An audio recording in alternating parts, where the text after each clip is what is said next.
नमस्कार दोस्तों, स्वागत है आपका हमारे इस चैनल धूप धनुषी आरती में। दोस्तों, जैसे कि मैंने आप लोगों को बहुत पहले ही एक वीडियो बनाकर दिया था चित्र के पूजा के ऊपर कि आगम में जो है और शास्त्रों में भी जो है चित्र यानी कि प्रतिकृति में पूजा के विषय में कहा गया है कि चित्र में आप पूजा कर सकते, चित्र या प्रतिकृति में जो है पूजा करने का विधान है। ये शास्त्रोक्त ही है। बहुत सारे लोग जैसे कि कहते हैं कि नहीं, चित्र या प्रतिकृति में जो है पूजा नहीं करना चाहिए, ऐसा जो भी सारे विषय हैं वो बिल्कुल गलत है। पर चित्र के साथ कलश रहना जो है वो आवश्यक होता है। चित्र और कलश दोनों के संयुक्त से ही जो है पूजन संपूर्ण होता है। तो बहुत सारे लोग आप में से मुझे कई बार पूछते हैं कि चित्र में पूजा में कई सारे विधि आदि जो है कई समय स्किप किए जाते हैं, पर जब मूर्ति आदि में पूजन किए जा रहे हैं तो उसमें वो सारे विषय संपूर्णता करना ही होता है। इसके पीछे का कारण क्या है? तो सबसे बड़ी बात यह है कि चित्र में हम प्रतिकृति में हम जो पूजन कर रहे हैं उसमें जो है हम भगवान के दर्शन कर रहे हैं, यानी कि हम जिनके पूजन कर रहे हैं उनके दर्शन, जिन्हें हम ध्यान में जिनका ध्यान मंत्र पाठ कर रहे हैं, जिनका हम ध्यान धर रहे हैं, उन्हें हम उन प्रतिकृति में दर्शन कर रहे हैं। और कलश रूप में जो है उनके निराकार या फिर सूक्ष्म स्वरूप में जो है हम कलश की स्थापना करते हैं और उसमें ही उनका पूजन आदि करते हैं। पर जब हम जो है मूर्ति में पूजन कर रहे हैं तो मूर्ति में प्राण प्रतिष्ठा आदि संपूर्ण विधि करना होता है। विशेषकर जो है मान लीजिए विशेष जो पूजा आदि में होता है, मैं यहाँ पर नित्य पूजा की मूर्तियों के बारे में नहीं कह रहा हूँ। नित्य पूजा गृहस्थ नियमों के लिए जो घर पे जो चल प्रतिष्ठा के मूर्ति होते हैं 9 इंच के भीतर जो है 5, 7, 9 इंच इस प्रकार के जो भी सारे मूर्ति आदि होते हैं, मैं उनके बारे में नहीं बोल रहा हूँ।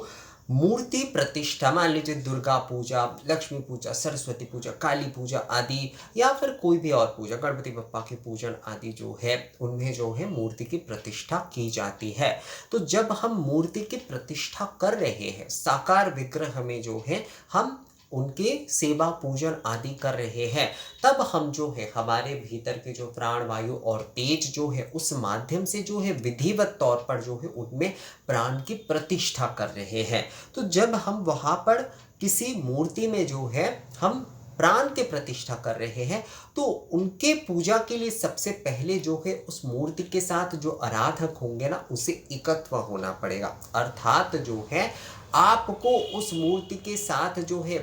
ये आपने सुना है ना कि भक्त भगवान जो है वो एक हो गए हैं।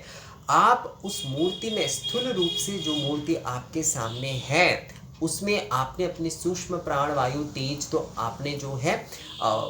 जो प्राण प्रतिष्ठा विधि है उसके माध्यम से आपने स्थापना किए, पर उस मूर्ति के साथ आपको एकत्व होना होगा, तभी जाकर जो है आपके जो भी सारे दूसरे विधि आदि है वो आप कर पाएंगे। चित्र में जो है ये सारे विधि आप कर भी सकते हैं, पर अगर ना करते हैं तो भी कोई समस्या नहीं है। पर जब मूर्ति में आप पूजन कर रहे हैं तो वहां पर कई सारे शुद्धि आदि, कई सारे न्यास आदि जो है आपको करना ही होता है। न्यास का अर्थ होता है कि हम अपने जो भी सारे सांस है, हमारे जो भी सारे वर्ण आदि, जैसे कि हमारे जिह्वा से लेकर हमारे जो भी सारे चक्र आदि से लेकर सुषुम्ना आदि, ये सभी कुछ जो है हमारे शरीर के जो भी सारे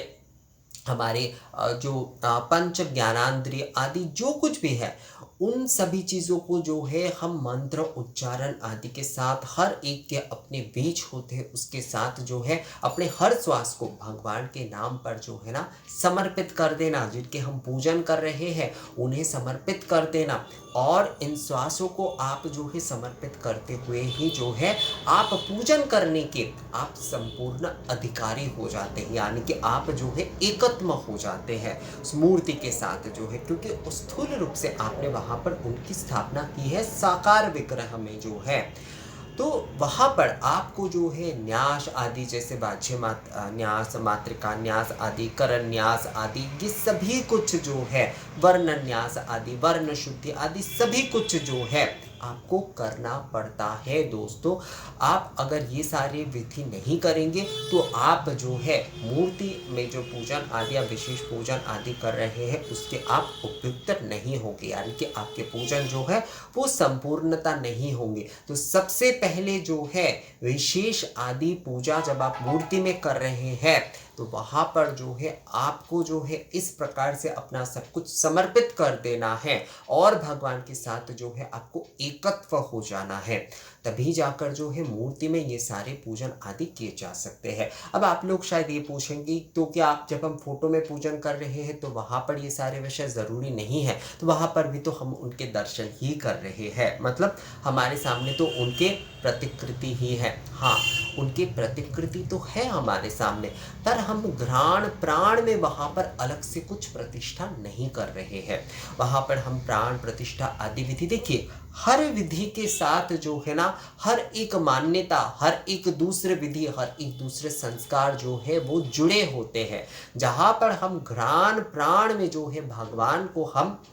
स्थापना कर रहे हैं, वहाँ पर मतलब हम एक अतिथि के तौर पर मान लीजिए, या फिर हम अपने प्रियजन जो हमारे घर पे कोई आते हैं तब उनकी जैसे सेवा पूजा करते हैं, बिल्कुल उसी भावना के साथ जो है यहाँ पर हम उनके प्रतिष्ठा करते हैं। तो घ्राण प्राण विधि के साथ जब प्राण प्रतिष्ठा विधि हमारा हो जाता है तब जो है ये न्यास आदि ये सब कुछ जरूरी हो जाता है। पर हम जब केवल सूक्ष्म रूप से ही प्रतिकृति में जो है हम दर्शन तो कर रहे हैं, पर भगवान को हम जो है सूक्ष्म रूप से ही जो है हम पूजन आदि कर रहे हैं, वहां पर अलग से जो है हम कोई प्राण प्रतिष्ठा आदि विधि जो है वो कुछ नहीं कर रहे। जैसे बहुत सारे लोग आप में से कहते हैं, या फिर मैंने भी बहुत सारे, मैं वृंदावन के एक जन से बात कर रहा था तो वो मुझे बोल रहे थे कि फोटो में अगर आप पूजन करते तो भोग आदि विधि जो है ये जरूरी नहीं है, मतलब अगर ना किया जाए तो उसमें भी कोई समस्या नहीं है। उसमें गंधे पुष्प धूप दीप और जितना हो सके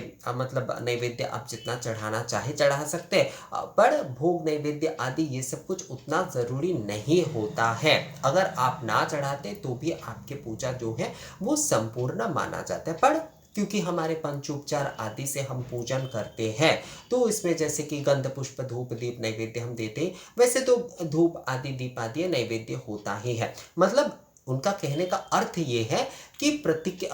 नैवेद्य आप कुछ भी केवल मात्र दे सकते हैं। आप आज थोड़ा सा घी दे सकते, एक नारियल दे सकते, थोड़ा सा आप जो है मिश्री आदि ही दे सकते, उससे ही आपके नैवेद्य की विधि जो है, आप जब चित्र में पूजन कर रहे हैं तब आपका जो है वो पूर्ण हो जाता है, वो आपका नियम भी रह जाता है और आपके विधि आदि भी पूर्ण हो जाते हैं। पर जब आप मूर्ति आदि में सेवा कर रहे हैं विशेष तौर पर जो है, तब जो है जैसे कि भोग आदि इन सारी चीज़ों का विषय वहाँ पर आ जाता है, क्योंकि वहाँ पर विधि जो है, वहाँ पर संस्कार जो है वो अलग हो जाता है। जब हम जो है प्रतिकृति यानी चित्र में पूजन कर रहे हैं तो वहाँ पर एक अलग विधान होता है, जब हम मूर्ति आदि में पूजन कर रहे हैं तब जो है वो एक अलग विधान हो जाता है।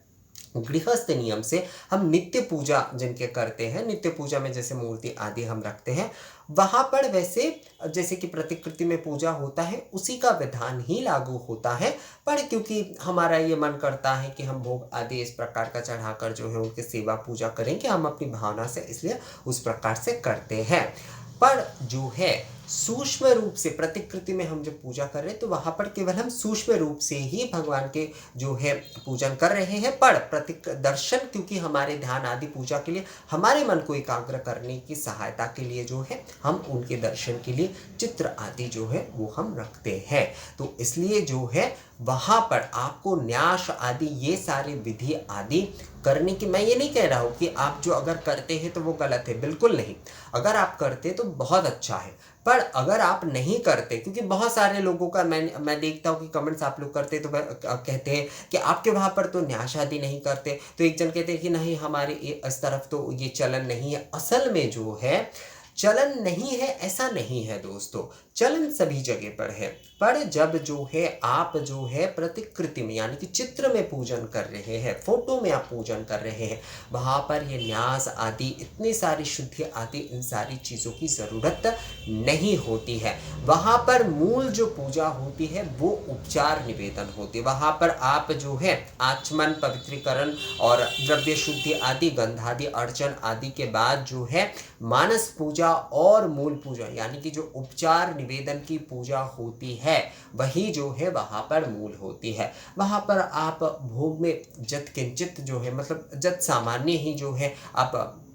कोई भी वस्तु दे सकते, केवल आज्य नैवेद्य दे सकते, केवल अक्षत नैवेद्य दे सकते हैं। इस प्रकार के कुछ भी आप दे सकते हैं, धूप दीप आदि। और आप अगर चाहे तो प्रतिकृति में अगर उपचार में मान लीजिए आप पंचोपचार से भी कर सकते, दशोपचार से भी कर सकते, षोडशोपचार कर सकते, अष्टादश उपचार कर सकते, 36 उपचार कर सकते। किसी भी उपचार से आप जो है प्रतिकृति में पूजन कर ही सकते, उसमें कोई समस्या नहीं है। बहुत सारे लोग कहते हैं कि क्या केवल मूर्ति पूजा के लिए ही जो है षोडशोपचार जो है वो करना चाहिए। नहीं, ऐसा कुछ नहीं है। आप प्रतिकृति में भी अगर पूजन कर रहे हैं तो उसमें भी आप सारे उपचार कर सकते हैं। असल में प्रतिकृति में जो है कलश और प्रतिकृति दोनों में जब हम जो है पूजन कर रहे हैं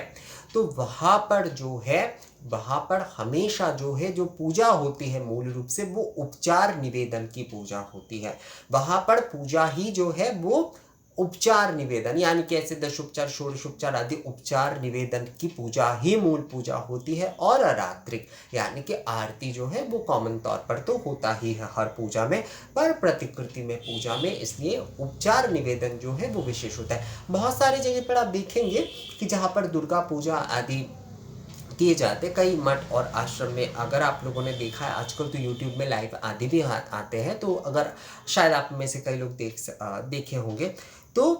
प्रतिकृति में जो पूजन आप बेलूर मठ आदि में देखिएगा, मूर्ति में पूजा मतलब मूल पूजा में उपचार आदि के पूजा में जाने से पहले ही बहुत सारे संस्कार आदि विधि जो है वो करना होता है। पर जहाँ पर केवल मात्र चित्र में पूजन किए जा रहे हैं वहां पर उपचार को ही बहुत विस्तृत तौर पर केवल किए जाते हैं, अर्थात आचमन, पवित्रीकरण आदि ये सब कुछ, न्यास आदि वहां पर उतना महत्वपूर्ण नहीं रहता। पर मैं यहाँ पर एक बार भी ये नहीं कह रहा हूँ कि आप अगर न्यास आदि करते हैं तो वो गलत है, ऐसा नहीं है। अगर आप जो है आपके गुरु परंपरा या फिर आपने दीक्षा लिए है और आप जो है न्यास आदि करना चाहे तो आप कर सकते। बहुत सारे लोग क्योंकि देखिए आप अगर मूर्ति में मान लीजिए दुर्गा पूजन आदि कर रहे हैं तो वहाँ पर आपको दीक्षा आदि की आवश्यकता होती है। पर आप चित्र में और कलश में कोई भी पूजन कर रहे हैं वहाँ पर जो है दीक्षा मतलब एकदम से ऐसा नहीं है कि दीक्षा अगर आपने लिया हुआ है और अगर दीक्षा लेते हैं आप तो कोई कुछ समस्या आदि है, ऐसा कुछ नहीं है। दीक्षा अगर लेते हैं तो बहुत अच्छी बात है, पर अगर जिनकी दीक्षा नहीं हुए हैं वो भी जो है उपचार निवेदन विधि जो है वो पूर्णता कर सकते हैं। अगर दीक्षा आप लिए हैं तो बहुत अच्छी बात है, पर नहीं लिए हैं तब भी आप जो है चित्र में जो है अगर आप पूजन कर रहे हैं तो उसमें उपचार निवेदन विधि जो है आप पूर्णता कर सकते हैं दोस्तों। और अगर आप जो है न्यास आदि भी करते हैं तो बहुत अच्छी बात है, पर अगर नहीं कर रहे हैं तो भी जो है चित्र में आप संपूर्ण जो है उपचार निवेदन विधि के साथ पूजन कर सकते हैं। अर्थात जो अदीक्षित है, जो पूजा के दूसरे सारे इतने सारे दूसरे विधान, दूसरे संस्कार आदि नहीं जानते, मैं इसलिए हमेशा जो भी मुझसे कहते कि मैं मूर्ति में ये रखकर पूजा करूं, मैं हमेशा सभी को कहता हूँ कि आप चित्र में पूजा करिए, आप चित्र में पूजा करिए, उपचार निवेदन विधि जो है आप पूर्णता करिए, आरती करिए बहुत सुंदरता से जो है, क्योंकि चित्र की पूजा मूल रूप से जो है चित्र में और कलश में जो पूजन हम कर रहे हैं वो मूल रूप से जो है, और ये बिल्कुल अशास्त्रीय नहीं है, ये बिल्कुल शास्त्रीय है। इसके ऊपर मेरा ऑलरेडी एक वीडियो बना हुआ है, आप जो है उसे चेक कर सकते हैं दोस्तों। वहाँ पर जो है मैंने स्पष्ट किया है कि शास्त्र में जो है ये कहा गया है कि चित्र आदि, चित्र यंत्र शिला आदि में जो है पूजा जो है वो संपूर्णता वैध है। तो आप जो है चित्र में अगर पूजन कर रहे हैं तो उसमें अगर न्यास आदि और दूसरे संस्कार विधि आदि अगर आप कर रहे हैं, अगर आप दीक्षित हैं तो बहुत अच्छी बात है। अगर आप नहीं हैं तो भी कोई समस्या नहीं है। अगर आप नहीं कर रहे हैं कई सारे संस्कार तो भी कोई विषय नहीं है। वहां पर उपचार निवेदन, चित्र में पूजा में हमेशा उपचार निवेदन जो है वो महत्वपूर्ण होता है, वो मूल होता है, और उसके साथ साथ आरती तो होगी ही। तो चित्र के पूजा को आप जो मतलब चित्र और कलश स्थापना करके हम जो भी सारे पूजा करते हैं सभी लोग ये कर सकते। चित्र में कहा जाता है घट और पट में, घट और पट यानी कि कलश और चित्र में जो है कोई भी पूजन कर सकता है, कोई भी पूजन कर सकता है, और उपचार निवेदन विधि आदि जो है कोई भी कर सकता है, अरात्रिक जो है वो कोई भी कर सकता है। क्योंकि फिर से मैं कह रहा हूं कि चित्र और प्रतिकृति की पूजा में जो है